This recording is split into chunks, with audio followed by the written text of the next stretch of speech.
Vamos começar entendendo um pouquinho, né, do que está acontecendo hoje na Palestina, em Gaza, principalmente. E, né, na abertura aqui desse papo, né, mencionei o que é amplamente divulgado, né, que o que está acontecendo lá é um verdadeiro genocídio.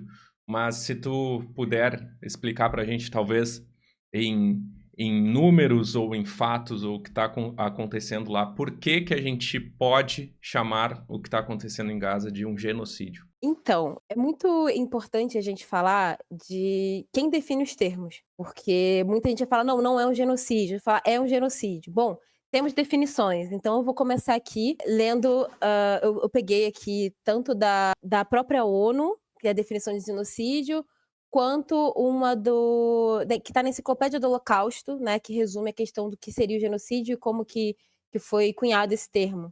Então aqui eu começo com a Enciclopédia do Holocausto. O termo genocídio não existia no idioma inglês antes de 1944.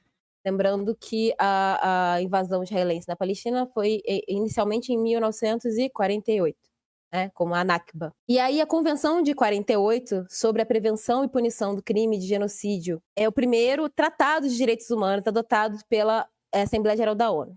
E aí o que está lá nele falando o que seria um genocídio? As descrições. Matar membros de um grupo, causar sérios danos físicos ou mentais a membros do grupo, submeter intencionalmente o grupo a condições de vida destinadas a causar sua destruição física no todo ou em parte, imposição de medidas destinadas a impedir o nascimento de crianças dentro do grupo, e transferência forçada de crianças do grupo para outro grupo. Então, se a gente olhar as próprias definições da ONU, se a gente for pensar nisso, já dá para a gente provar que é um genocídio, né? Porque isso a gente tem fatos, não é uma questão de opinião, porque fica muito nesse lugar da opinião. Eu acho que é um genocídio, eu não acho que é um genocídio. Então, as definições eu estou dando aqui, eu estou dizendo de onde eu estou tirando essa definição, porque até os termos são definidos por alguém, né? Então, para deixar claro aqui, e que isso, inclusive, foi logo após da Segunda Guerra Mundial, após o Holocausto, né?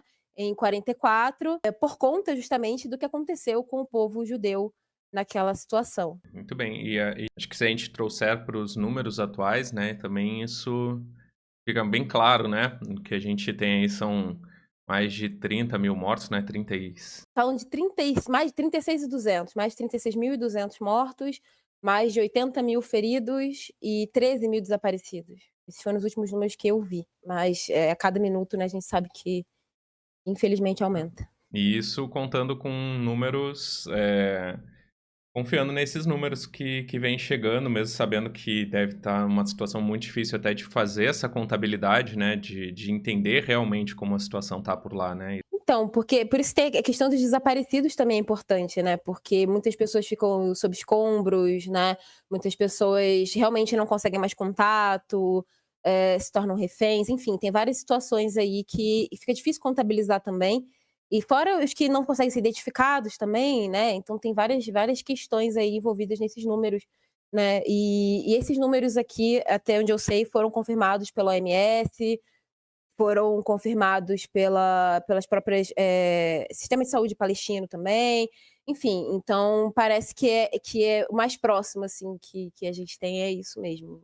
Mais de 36.000 pessoas mortas tipo, assustador, né. Ah, não, assustador, ainda mais quando a gente pensa que cerca de 17.000 parece, né, são crianças, algo próximo desse número, né.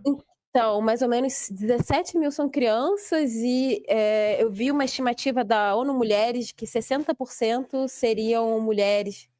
Então, mulheres ou crianças, né, enfim, então mais da metade são mulheres e crianças, então isso é algo que é pra gente levar em consideração. E como, até pra gente entender a gravidade do que tá acontecendo hoje, como a gente sabe que é uma região que é sempre uma região que sempre houveram muitos conflitos lá, né?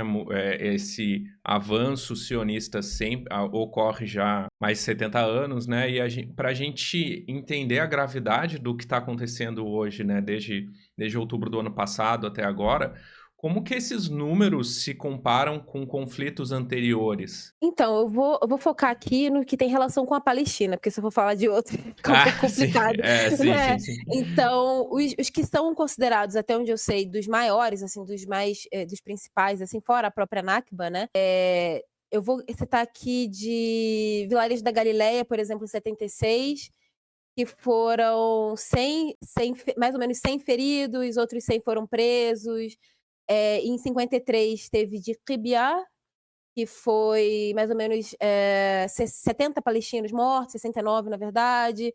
Em Hebron, que foram, 29 muçulmanos dentro de uma mesquita, aí a gente viu dentro da mesquita, né, mais específico esse aqui. Nas intifadas também, em 87, de 93, de 2000, 2002, né. E foram milhares, mas, acredito que nenhuma chegue perto.